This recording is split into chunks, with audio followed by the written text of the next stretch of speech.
Hi everybody, good morning. I hope everybody had such a great weekend. Happy Sunday to everyone. I have some very peaceful time right now. It's Sunday. This is my time. The morning is my time. I think most clearly, I feel very connected. I haven't really gotten on social media yet. I just have really feel very connected right now, and always in the morning when I'm first kind of getting going. So I wanted to do this video real quick before I get all contaminated by all of everything else that goes on in the world. I wanted to talk about the energy healing that I do. I haven't ever really put out a video about this. I'm just starting to get comfortable with doing videos.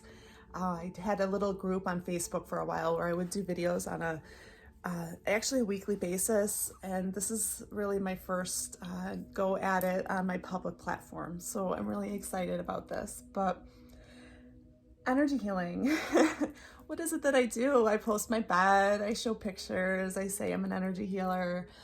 I believe we all are energy healers, first off. It took me a little while to discover exactly where my strengths are with energy healing. I was certified a little over 2 years ago, and I've been doing energy healing here and there. I have a couple of very solid clients that come every once in a while to see me.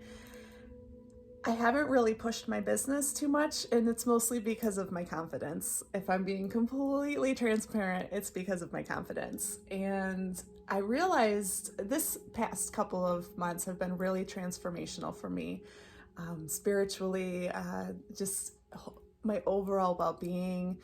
And I realized that I now know where my strengths are when it comes to my healing and how I help people.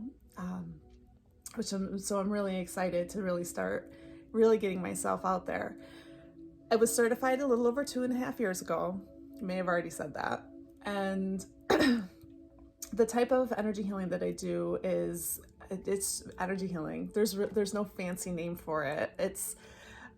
What I do is I say a nice prayer in the beginning of the session, and I connect into my team.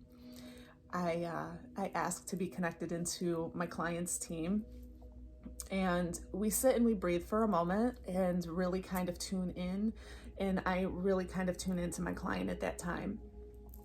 And when I'm actually, before I even have my client laying on the bed and we're kind of doing a little bit of small talk, I already am getting like bits and pieces of where physically in the body my client is holding on to energy. And it's hard to describe, but the way that I work is I will sometimes feel it myself. It's a temporary thing, of course, but I will sometimes take on physical symptoms while I'm working on the client. This helps me direct where I'm going to work. I can feel it's not like a seeing, it's a knowing. I can feel and know where I look at my client and I can feel it. Like I can feel where I know where my hands are going to want to go, like most of the session. So after I do the prayer, my client is laying down on the bed. I may use stones. I have a handful of stones that I work with. I sage the body if the client's comfortable with it. Some people really don't like smoke, and I understand that. But if my client is comfortable with it, I will smudge the body, and I go through and I kind of do another little scan with my hands to just kind of see if there's anything more that I didn't pick up when we were just doing a brief hello, introduction, greeting. And then my number one focus when I first get started is working to ground the client. So my end result goal when my client hops off the table is I want to be able to create a beautiful open line of flowing energy from the soul star up at the top. It's about 6 to 12 inches above the head, little soul star chakra right there, and then all through the rest of your line to your earth star. I want my goal is to clear that for you. And I go through the arms, and I go through the field, and I go through the limbs. And then, of course, the trunk of the body as well. So what I have learned is my hands are the key to everything that I do with my client. I focused a lot of my attention the past 2 years on really working on my intuitive skills. And while my intuitive skills are evolving at rapid speeds, and I'm so excited, and I am picking up on wonderful things. I'm picking up on clairaudient. My guides and my angels use very specific ways to communicate me using my ears. I do get visions sometimes.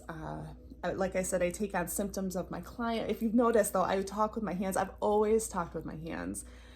My hands are the most powerful part of this entire process. And I don't even know what my hands do sometimes when I'm over the body. I allow my guides and my angels, my higher self, to do that. I step at my ego, I step aside, and I allow everything to come through my hands. And I do something different with, I'm looking at my bed is right here because I have a client coming in a little while, but when my client's laying on the table, like my hands will just start doing things with energy. I move it, I open it up, I clear it out. We do a lot of breathing exercises depending on where it is. Mostly if it's in the trunk of the body, then I will do some breathing exercises with the client, and I will assist with my hands while they also work. We work as a team together to really move around the energies that are trapped and stuck within the body. So that's basically what I do. And the number one thing that I feel like the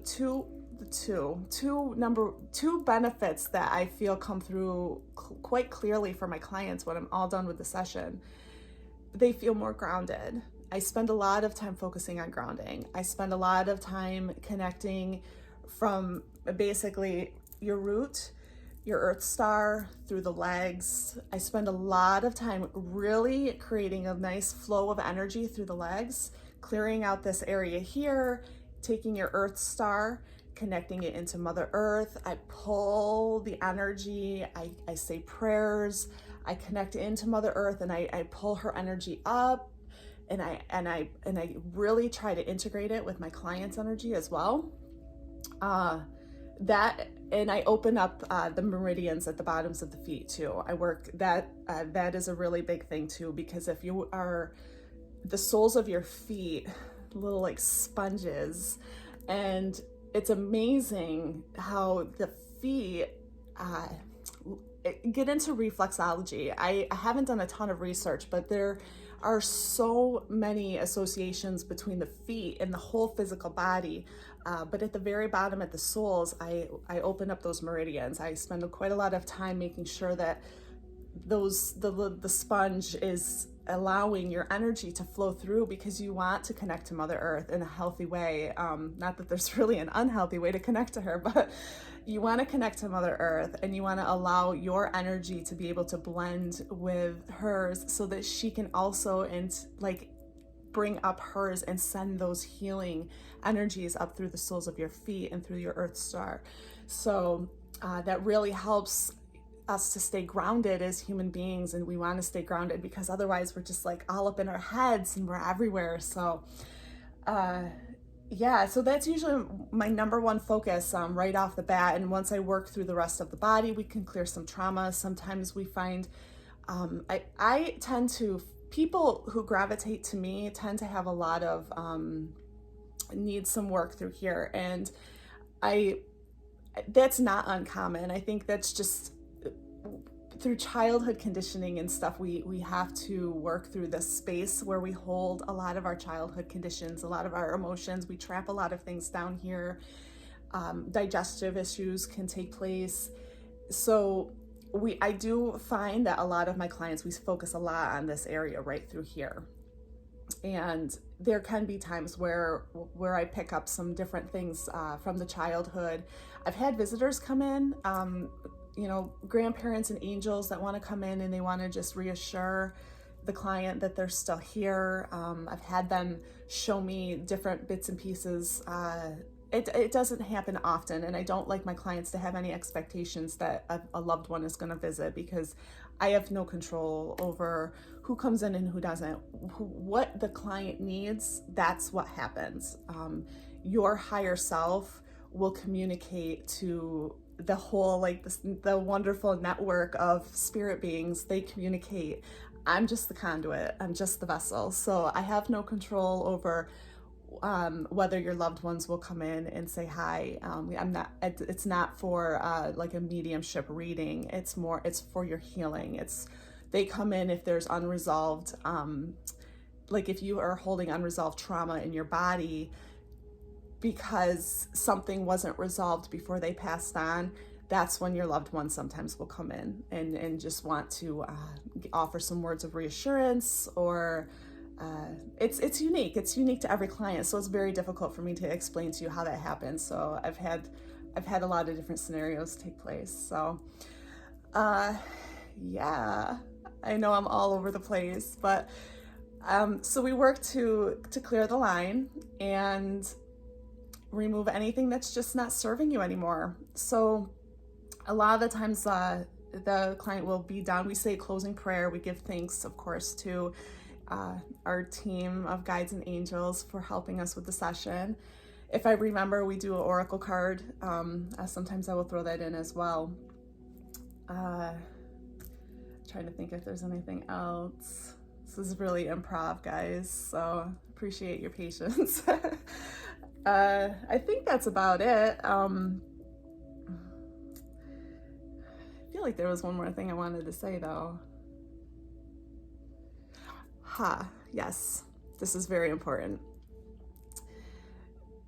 What I do on the table, it's not a permanent fix. So what I do is I assist. So I will open up the channel and I will help clear the flow, and I will help remove the blocks, and I will help initiate any healing or trauma or past wounds. I will help the ball rolling. I will stimulate the healing, and I will give you as much as I can possibly do as a human being. I will give you a blank slate to go home and work with. But it's very important that my clients understand that there's work for them to do after they leave me. I can only take you so far. So in your own free will, you have to take the time to really dig deep and really feel whatever came up during the session, and really take the time to process whatever came up in the session. And it may not all come up within the first 24 to 48 hours. You may be just sitting and drinking your coffee a couple of days later, or your tea, or whatever you're doing, and just all of a sudden you'll start feeling whatever is meant to be felt. It's very important that my clients understand that after they leave me, that they continue the process of doing the work, or it's just going to come back. It's just going to, those unresolved issues, they will continue to, I don't want to use the word manifest, but they'll continue to linger. Linger is a good word. They'll continue to linger. And if you're not working through what we brought up, you'll be back. So it's and I offer like ways to work through things and ways to help you ground. So a lot of the times, and it's unique to every person too, I'll offer advice on how to do the work for yourself, ideas on helpful ways to meditate, or helpful ways to ground, helpful ways to connect to source. Yeah, so I don't know. I guess that's it in a nutshell, in a 14-minute nutshell. So yeah, if you have any questions, please either comment them below. You're welcome to direct message me as well. I would love to hear from you. If you feel like you would like to try out the energy healing, you're welcome to contact me. Yeah, there's more there. I don't know. I'm going to stop because I'm starting to ramble, but I hope everybody has a wonderful Sunday. Let me know if you have any questions, and I'm sending you all light and love.